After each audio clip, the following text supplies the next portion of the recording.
बिस्मिल्लाहिर्रहमानिर्रहीम, अस्सलाम वालेकुम। विजन पॉइंट के साथ सरदार फैसल हाज़िर खिदमत है। सहाफ़त के बारे में हम अक्सर ये सोचते हैं कि ये मर्दों का शुबा है, क्योंकि पाकिस्तान में सहाफ़त करना, फिर उस पे क्योंकि थ्रेट्स होते हैं, बड़ी-बड़ी स्टोरीज़ आप जो है ब्रेक करते हैं। तो ये चीज़ें जेल और बंद की ज़ाहिर आप जानते हैं कि बंदा को कैद भी हो सकता है, मामलात ख़राब भी हो सकते हैं, पीका भी आप पे लग सकता है। तो बहुत सी चीज़ें जो है वो आप देख के कर रहे होते हैं और ये तसव्वुर हम कर रहे होते हैं कि ये मर्दों का ही काम है। लेकिन इससे आप कह सकते हैं कि दायराकार में रहते हुए मेरे साथ जो आज मेरी मेहमान मौजूद है, मेरी पर्सनल फेवरेट है, क्योंकि उन्होंने इस सोच को बदला है और एक अपना मुकाम बनाया है। मेन स्ट्रीम मीडिया में वो एंकर हैं, काफ़ी अरसे से जो प्राइम टाइम है उसमें वो शो करती हैं। मेरे लिए एजाज़ की बात है, सीनियर एंकर पर्सन है, सीनियर तजियाकार है, सीनियर सहाफ़ी है आसमा शिराजी साहिबा, बहुत शुक्रिया। अच्छा, सबसे पहले मेरा क्वेश्चन, क्योंकि आपसे मैंने क्वेश्चन करने किस हवाले से पॉलिटिकल जो चीज़ें चल रही होती हैं। बाबर रहमान ने आज बड़ी अहम स्टेटमेंट दी, आपकी नज़र से भी गुजरी होगी। उन्होंने कहा कि जी ये जो मौलाना साहब और जमात इस्लामी के मामला जो आपस में चलना शुरू हुए, उन्होंने कहा जी मुल्ला मिलिट्री अलायंस बन गया ये नया। उन्होंने ये स्टेटमेंट कही है और साथ उन्होंने कहा कि जो असल मसाइल हैं उनसे तवज्जो हटाने के लिए ये चीज़ें चलना शुरू हो गई हैं। तो आप इस स्टेटमेंट को कैसे देखें? देखिए, एक तो बाबर रहमान साहब बड़े सीनियर आदमी हैं और उनकी आइन और कानून के हवाले से बड़ी गिरफ्त है। वो उन लोगों में से हैं जिनकी बड़ी स्ट्रगल भी है, जिससे कहा जाए। लेकिन जाहिर है कि अब वो क्यों ये स्टेटमेंट दे रहे हैं, इसलिए स्टेटमेंट उनका ये आया है, उनका ये बयान इसलिए आया है क्योंकि मौलाना फजल रहमान साहब ने पाकिस्तान तहरीक इंसाफ के अलाइंस में शामिल होने या उनके साथ शामिल होने के से इनकार कर दिया है। तो एक वजह तो ये नज़र आती है कि उसको उन्होंने एक मुल्ला मिलिट्री अलायंस जो MMA को लोग कहते थे, उसी की बुनियाद के ऊपर अब ये मजलिस उम्मत या ये जो उनका एक नया प्लेटफॉर्म जो आ रहा है सामने, उसको उन्होंने तनकीद का सामना बनाया है। लेकिन मेरे नज़दीक एक बहुत बड़ी डेवलपमेंट है जिसमें कि JUIF का पाकिस्तान तहरीक इंसाफ से अलग होना और फिर उसके बाद इस मामले को मजहबी जमातों के साथ मिल के जो है वो लेके चलना।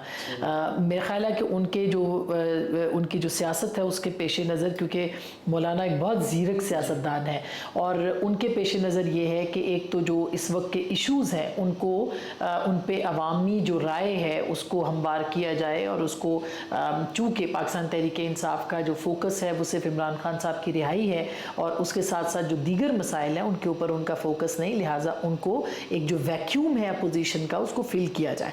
और साथ ही साथ में वो जो मिलियन मार्चेस करने जा रहे हैं वो फ़लस्तीन के इशू के ऊपर हैं और पाकिस्तान के अवाम की एक दिली और जज्बाती एक वाबस्तगी है इस इशू के साथ, मुस्लिम उम्मा की भी है, लेकिन पाकिस्तान बहुत अवाम जो है वो जज्बाती है इस मामले के ऊपर।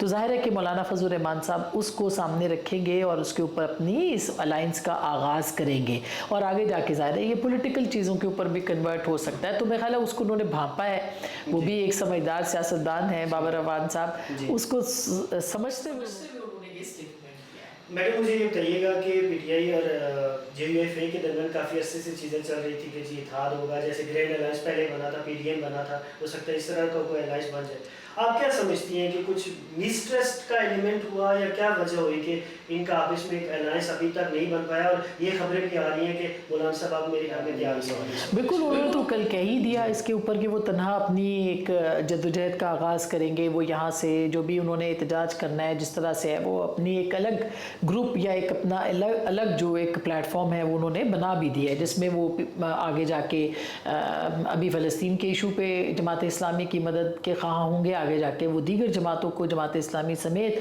उसमें शामिल भी करेंगे और लगता ऐसे है कि वो एक नया इत्तेहाद जो है वो खड़ा होगा पैरेलल टू दिस जो एक अलाइंस है जिसमें महमूद खान चकज़ई साहब की जमात भी है, जिसमें कि पाकिस्तान तहरीक इंसाफ मेनली है, इसमें राजा नासिर अब्बास साहब हैं।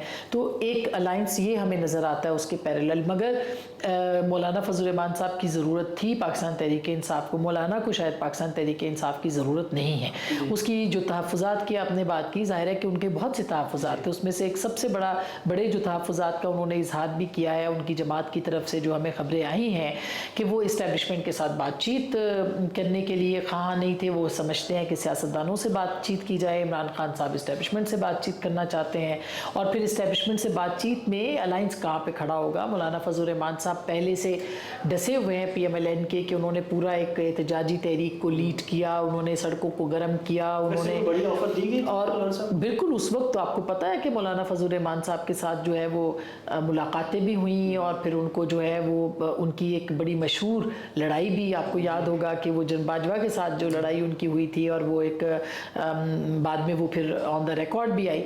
तो बहुत सारी चीज़ें हुई, मगर उसका फ़ायदा पाकिस्तान मुस्लिम लीग नवाज़ ने उठाया। तो मौलाना नहीं समझते कि वो जो माजी में उनके साथ हो चुका है वो दोबारा पाकिस्तान तहरीक इंसाफ की उसमें हो। तो बिल्कुल वो एक पूरी एक उनकी अपनी जमात है, वो जब चाहेंगे लाखों लोग सड़कों पे ला सकते हैं, एक आवाज़ पे, एक कॉल पे। उनकी जमात में कोई लड़ाई भी नहीं, झगड़ा भी नहीं, किसी किस्म की कोई तफरीक भी नहीं है। तो वो क्यों चाहेंगे कि उनकी सियासत का। फिर सबसे बड़ी बात यह है कि खैबर पख्तूनख्वा से वो मुंतखब होते हैं, उनकी जमात का जोर, उनकी मकबूलियत खैबर पख्तूनख्वा के अंदर है। और खैबर पख्तूनख्वा के अंदर जो पार्टी है उनकी, उसको वो कहते हैं कि उनका मैंडेट चोरी हुआ है। तो जिस पार्टी ने मैंडेट चोरी किया है, जो बेनिफिशरी है वहाँ की, क्या मौलाना उनके साथ वहाँ पे बैठ जाएंगे? फिर अली अमीन गंडापुर साहब जो कि उनके अपने इलाके के हैं और जो उनके खिलाफ बयानात दे रहे हैं, क्या उनकी मौजूदगी में वो चाहेंगे कि वो तहरीक इंसाफ के हिस्सा बन जाए? तो मौलाना को इस अलायंस में जाने के से नुकसान ज़्यादा है और फ़ायदा कम है। यही वजह है कि उन्होंने इससे अलहदगी का फैसला किया। मैडम ये बताइएगा कि पंजाब और सिंध के दरमियान पानी का जो मसला किनाल्स के हवाले से चल रहा है, आप क्या समझते हैं कि ये मसला गंभीर हो जाएगा? ये गंभीर हो चुका है। ठीक है। अगर कोई ये कहे कि ये गंभीर होगा तो मेरा ख्याल है कि ये ज़्यादती होगी। ये काफ़ी गंभीर हो चुका है। इस वक्त आपकी नेशनल हाईवेज़ जो है वो ब्लॉक्ड है। आपके जो हारी किसान, औरतें, बच्चे, मर्द, वहाँ के सिविल सोसाइटी, लॉयर्स, सहाफ़ी, सियासी जमातें, मजहबी गिरोह, कॉम्प्रेस जमातें, वो सब की सब इस वक्त जो हैं वो सड़कों के ऊपर हैं और वो हम आवाज़ हैं कि ये नहरें सिंध दरिया के ऊपर जो है वो नहीं बननी चाहिए। तो अगर इसको जो है वो देखना चाहिए इस मसले को, रियासत को। पहले ही बलूचिस्तान के अंदर जो आपकी पॉलिटिक्स है वो सेपरेटिस्ट के हाथ चली गई है, नेशनलिस्ट जमातें वहाँ पे पावरफुल हो गई हैं। यहाँ पे एक वफाकी कौमी जमात है पाकिस्तान पीपल्स पार्टी, वो वहाँ पे उसको आप दीवार के साथ लगाने की कोशिश करें। तो मेरा ख्याल है कि नहरों के मामले के ऊपर जो है वो सिंध को फ़ौक़ियत मिलनी चाहिए और प्रोजेक्ट के लिए अल्टरनेटिव्स मौजूद हैं। ये ग्रीन इनिशिएटिव प्रोजेक्ट एक बहुत बेहतर प्रोजेक्ट है, लेकिन इसके लिए इनिशिएटिव्स मौजूद हैं। तो अगर वो चाहें तो उसके ऊपर भी जा सकते हैं। ये ज़िंदगी और मौत का या अना का मसला नहीं बनना चाहिए। ये सिंध के ज़िंदगी और मौत का मसला है। सिंध के जो किसान हैं उनकी आबादकारी का मसला है, ये उनकी प्रॉस्पेरिटी का मसला है। लिहाजा इसको समझना चाहिए इस इशू। मुझे ये बताइएगा कि हामिद मीर साहब ने एक खबर दी है और रात को शौकत बराचा साहब के प्रोग्राम में वो बैठे थे, उन्होंने ये कहा है कि जी राब्ता हो रहा है पीटीआई का और पाकिस्तान पीपल्स पार्टी का आपस में। कुछ लोग राब्ता करवा रहे हैं। सलमान अकरम राजा जो सीनियर क़यादत है इधर से, वो बिलावल साहब से मिलेंगे। बात उनने तजिया अपना ये पेश किया कि बात इस बिना पे होगी कि अगर किनार वाले मामले में पीटीआई आपके साथ खड़ी हो जाएगी और जो अदम इतमाद अगर शहबाज शरीफ साहब के खिलाफ हम लेके आते हैं तो पाकिस्तान पीपल्स पार्टी पीटीआई के साथ खड़ी हो जाए। क्या ऐसी कोई मुमकिन सूरत हाल बनती है? देखिए, फ़िलहाल तो मुझे ऐसी कोई सूरत हाल नज़र नहीं आ रही। उसकी एक बड़ी मिसाल ये है कि अभी करारदाद पेश हो रही थी सिंध के अंदर मामले के ऊपर, कैनाल्स के हाउस के अंदर, और उसके ऊपर जो था वो पीटीआई पीछे हट गई। तो वहाँ पे करारदाद, एक मामूली करारदाद, मामूली तो नहीं होती लेकिन बहरहाल एक करारदाद के मसले के ऊपर पीटीआई साथ खड़ी नहीं हुई और वो इस्टेब्लिशमेंट से बातचीत की ख़्वाह भी है, तो वो फिर पीपल्स पार्टी के साथ क्यों खड़ी होगी? और फिर पीपल्स पार्टी अगर उनके साथ मिल भी जाती है तो क्या अदम एतमाद की कामयाबी की सूरत में वो बिलावल भुट्टो साहब को वज़ीर आज़म बनाएंगे? और क्या पाकिस्तान तहरीक इंसाफ पीपल्स पार्टी के साथ मिल के हुकूमत बनाएगी? क्या वो वजारतें भी लेगी? तो मेरा ख्याल है बहुत सारे और सवालात हैं। अब तक ऐसे नहीं मालूम होता कि पाकिस्तान तहरीक इंसाफ जो है वो पीपल्स पार्टी के साथ खड़ी हो, लेकिन हो सकता है कि आगे जाके कोई ऐसे असबाब मिल जाए।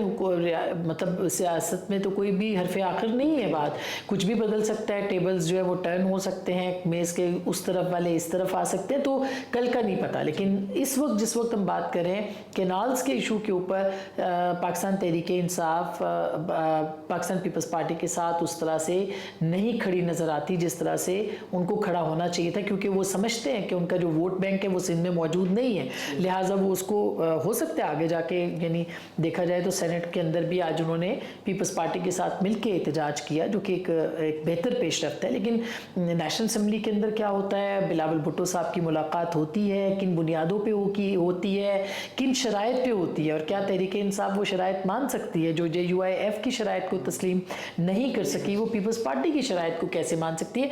तो मुस्तकबिल का नहीं पता, लेकिन फ़िलहाल इसके इम्कानात मादूम नज़र आते हैं। कायरा साहब का मैंने इंटरव्यू किया, 2 खबरें उन्होंने दी मुझे। एक आपके पास तो हुई होगी, लेकिन मेरे पास ज़रा ब्रेकिंग न्यूज़ से मेरे लिए उन्होंने ये कहा जी कि बिलावल साहब को ऑप्शन दिया गया था 2.5 साल का, कि 2.5 साल शहबाज शरीफ साहब रखें, 2.5 साल आप लोगों ने रखना है। तो बिलावल साहब ने उसका इनकार कर दिया था कि हम इस तरह से नहीं चलेंगे।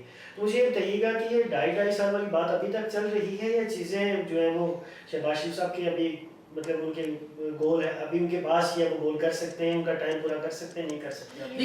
एक मैंने इंटरव्यू किया था आसिफ अली जरदारी साहब को इलेक्शन से पहले, और मैंने उनसे ये सवाल पूछा था कि क्या पावर शेयरिंग फार्मूला जो है वो तय पा सकता है 2.5 साल का?